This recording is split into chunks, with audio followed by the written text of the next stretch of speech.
ეს მედია გამოცემა ძალიან ახლოს დგას საქართველოს მთავრობასთან, პრაქტიკულად ახმოვანებს ხოლმე მის იდეებსა და სურვილებს. ეს სხვა შემთხვევაში ასე ყოფილა. უნდა ითქვას, რომ მთავრობა ყოველდღიურად იხლართება საკუთარ ტყუილში. ერთის მხრივ მინისტრის მოადგილე ამბობენ, რომ აღძრული აქვს საქმე 315 მუხლით. ამავე დროს უცხოელებს წერენ წერილს, რომ ასეთი რამე არ არის და არანაირი 315 მუხლით საქმე აღძრული არ არის.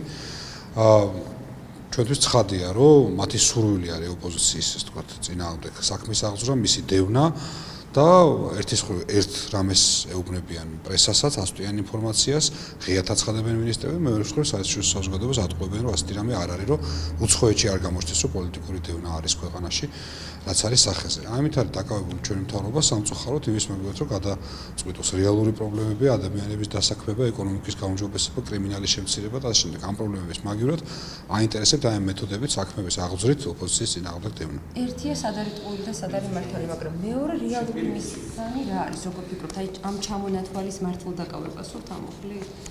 რეალური მიზანი არის ზეწოლა, დაშინება, დაშანტაჟება, თავის მოკლე ჭკუით გონიათ, რომ ამ მეთოდებით ოპოზიციას გააჩუმებენ და დაადუმებენ, რაც რა თქმა უნდა ასე ვერ იქნება, რამდენი საქმეც არ უნდა აღძრან, როგორც არ უნდა მოინდომონ ოპოზიციის წინააღმდეგ დევნის გაძლიერება, ეს მხოლოდ უკვე ეფექტს მოიტანს საქართველოს მთავრობისთვის.